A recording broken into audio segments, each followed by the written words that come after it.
Buenos días, buenas tardes o buenas noches. Continuando con nuestro curso de diseño de experimentos, hoy vamos a aprender a obtener los estadísticos descriptivos con el SPS. Los estadísticos descriptivos son las medidas de tendencia central, la media, o promedio o valor medio, la mediana, la moda, las medidas de tendencia no central, los cuartiles, que generalmente son representados por un diagrama de cajas y bigotes. Las medidas de dispersión, la desviación media, la desviación estándar o desviación típica, la varianza, el coeficiente de variación, el rango. Cuando tenemos dos o más muestras y queremos comparar entre estos estadísticamente, las pruebas estadísticas de comparación requieren dos condiciones: que las muestras tengan distribuciones normales y que las varianzas sean iguales a lo que se conoce como homoscedasticidad.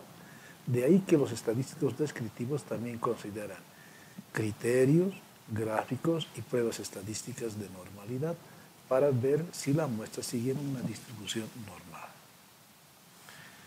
Los criterios son que la mediana, la media y la moda sean iguales, que la media recortada al 5% no cambie. También tenemos los coeficientes de asimetría y de kurtosis. En gráficos de pruebas de normalidad tenemos el histograma, la representación de talla y hoja, gráfico de residuos, gráfico de datos normalizados versus datos medidos, además de los intervalos de confianza para la media y el error de la media. También los estadísticos descriptivos consideran pruebas estadísticas de normalidad, por ejemplo, la prueba de Kolmogorov-Smirnov o la de Shapiro-Wilk.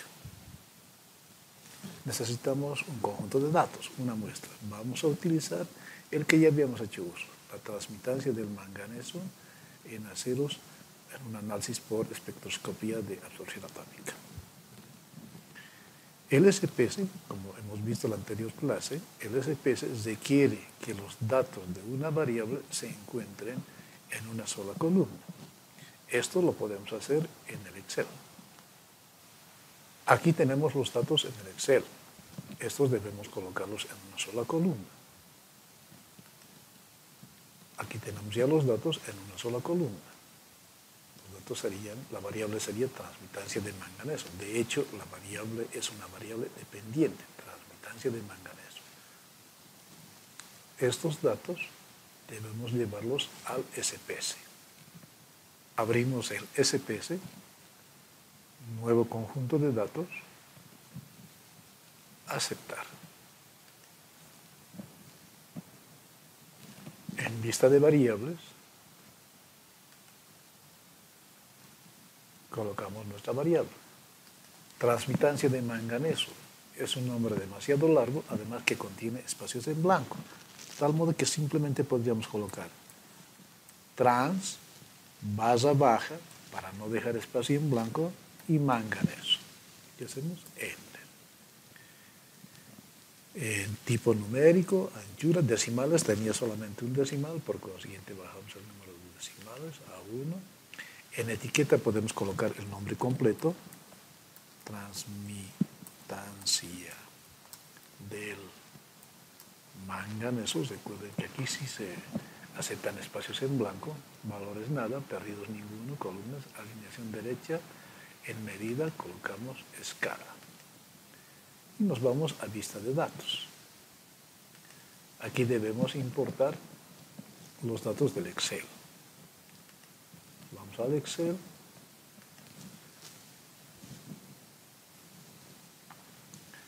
Hacemos control copy. Vamos al SPS y hacemos pegar.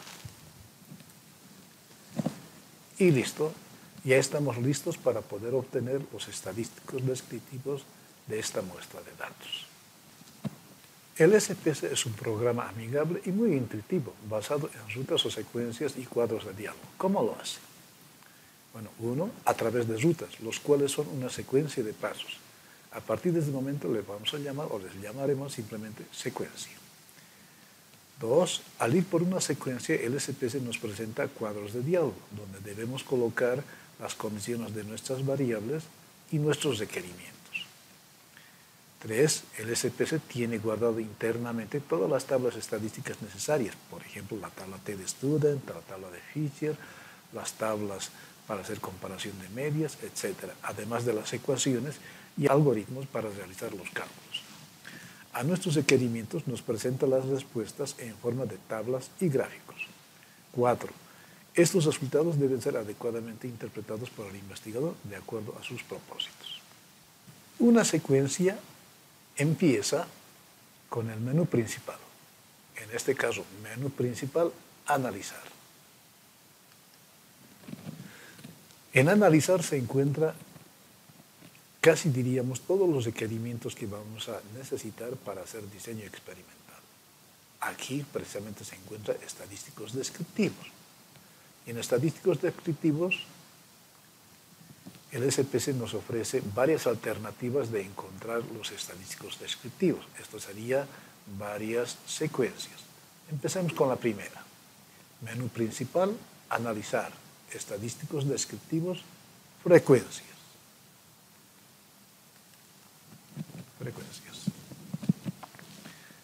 Estas frecuencias también se encuentran disponibles en el archivo estadísticos descriptivos con el SPSS que les he enviado en el Drive.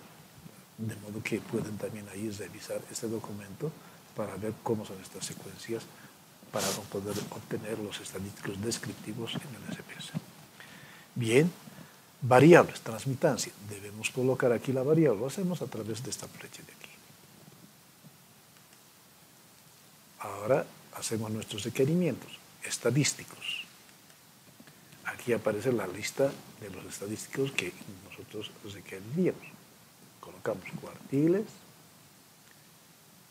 media, mediana, moda, desviación estándar, varianza, rango, mínimo, máximo, error estándar de la media, coeficiente de asimetría, kurtosis. Además vamos a tiquear esto, los valores son puntos medios de grupos. Vamos a ver de qué se trata. Continuar.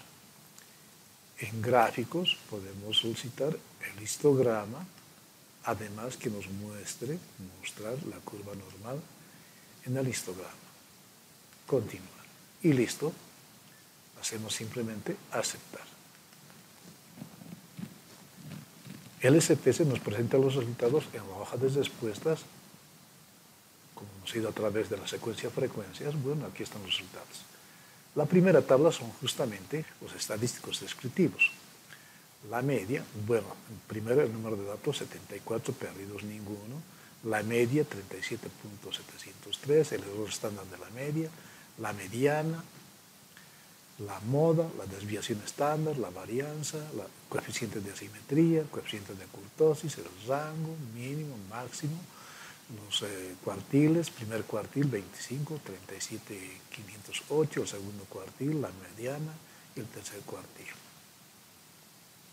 También nos presenta como respuesta la tabla de frecuencias con la cual ha obtenido el histograma. En el histograma se puede ver además la curva de la distribución normal, y puesto que se puede ver que el histograma se superpone con la curva de la distribución normal, podríamos concluir de que nuestros datos siguen una distribución normal. Vayamos con la segunda secuencia. Menú, analizar, estadísticos descriptivos.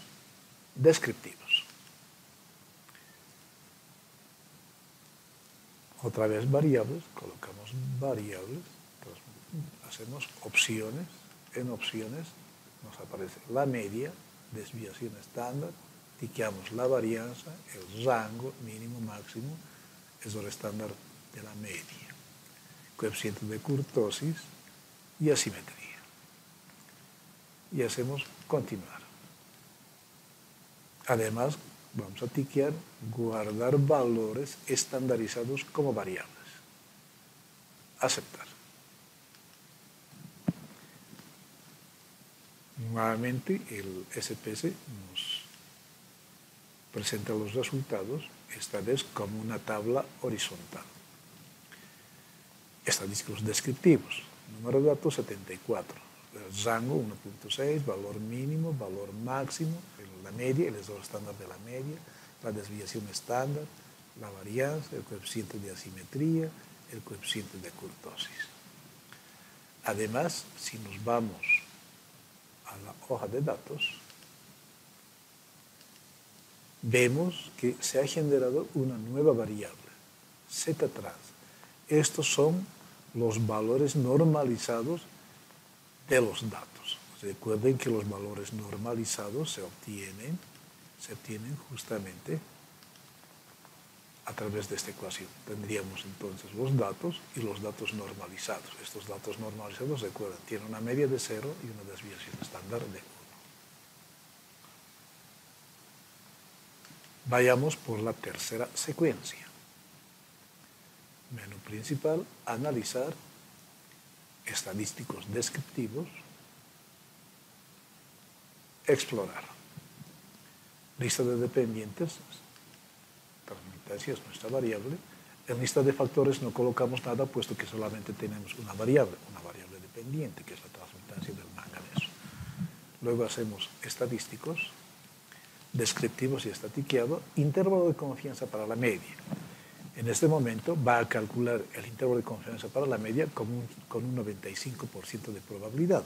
Aquí podemos cambiar, le podemos colocar 90%, le podemos colocar 99% o el porcentaje que nosotros quisiéramos. Pero generalmente en los trabajos de investigación se utiliza el intervalo de confianza para la media al 95%. Simplemente hacemos continuar. En gráficos solicitamos, está detalle y hojas, solicitamos el histograma.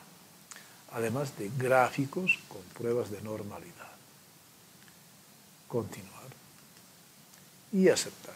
Bueno, aquí visualización dice ambos, estadísticos y gráficos. Aceptar.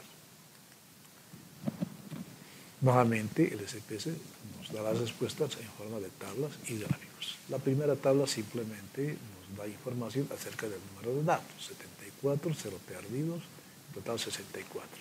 La segunda tabla son los descriptivos. La media, 37.703.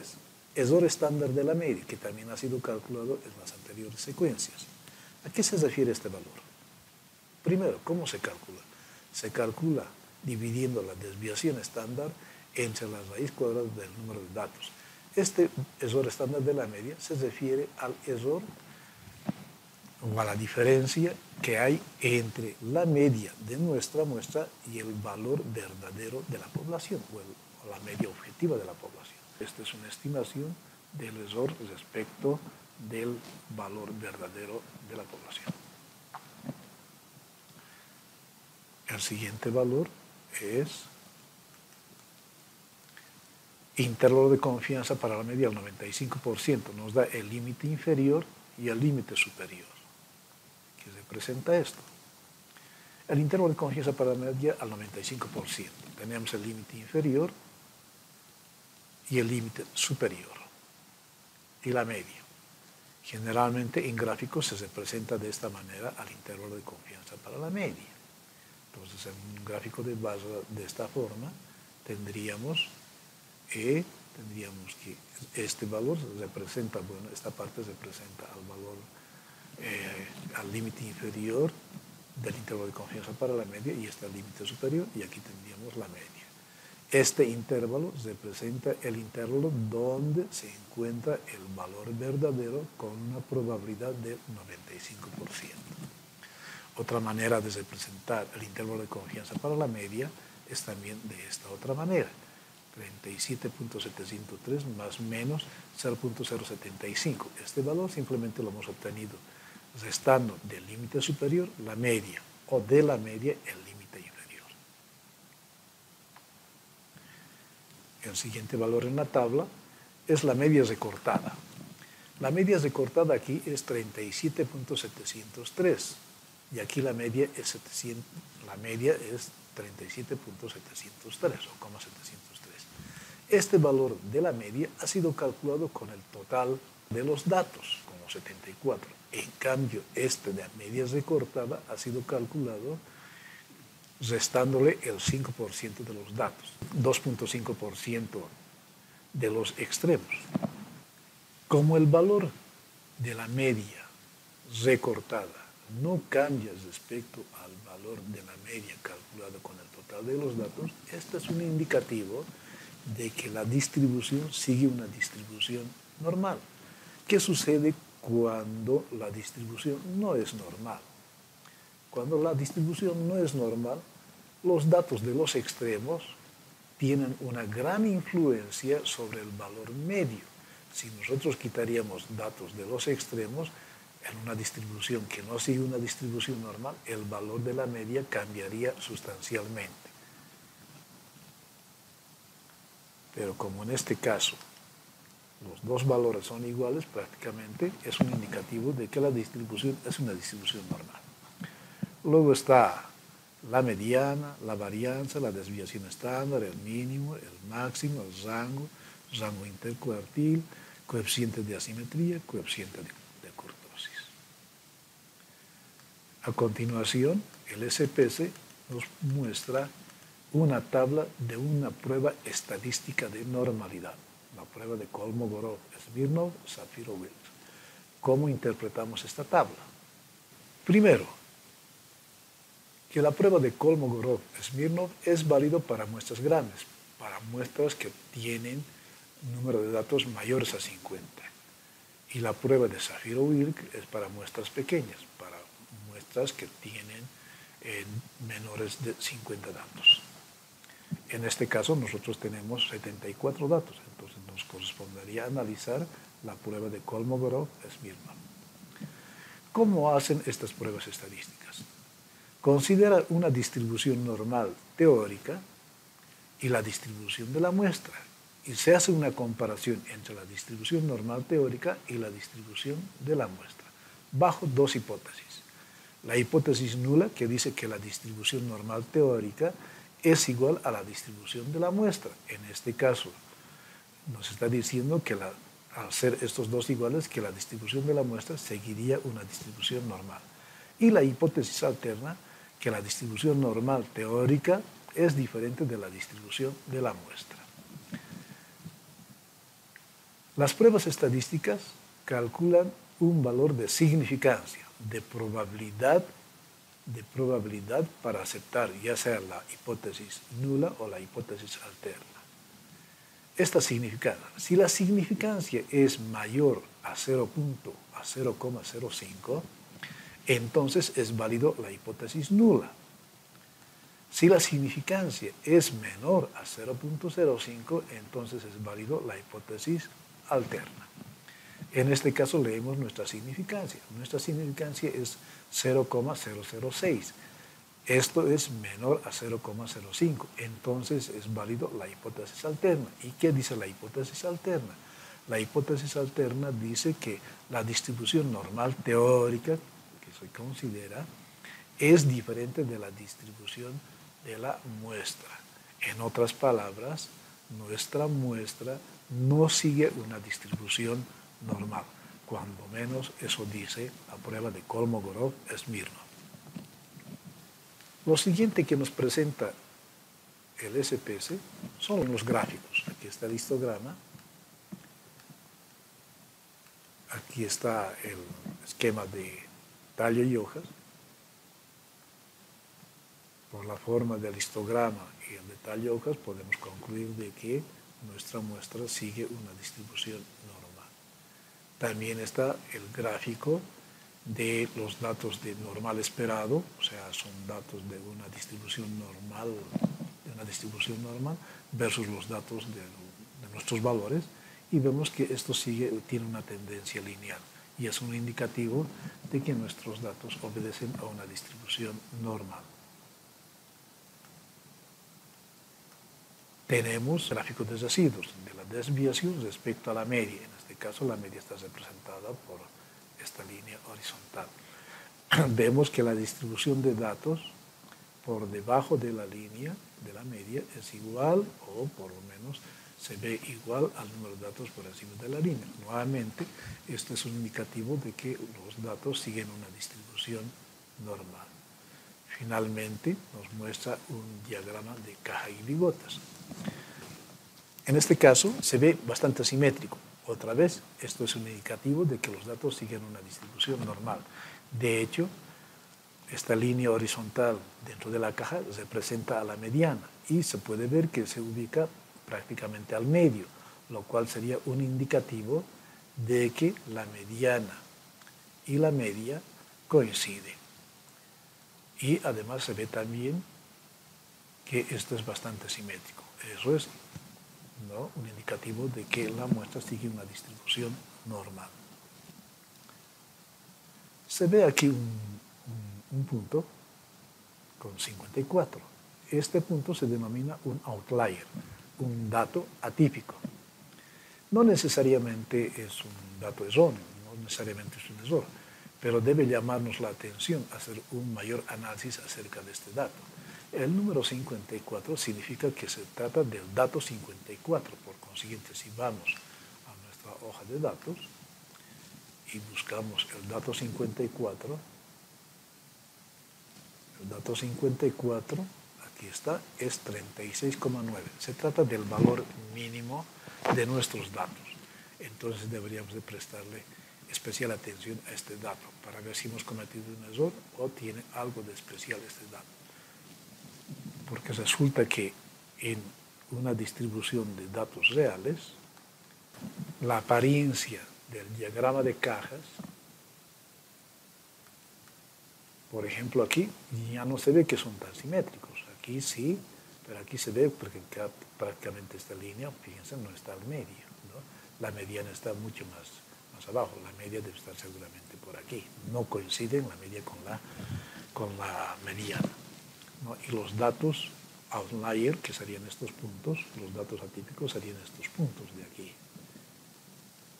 Y por consiguiente deberíamos de prestarle especial atención a estos puntos y ver qué es lo que está sucediendo en nuestras muestras.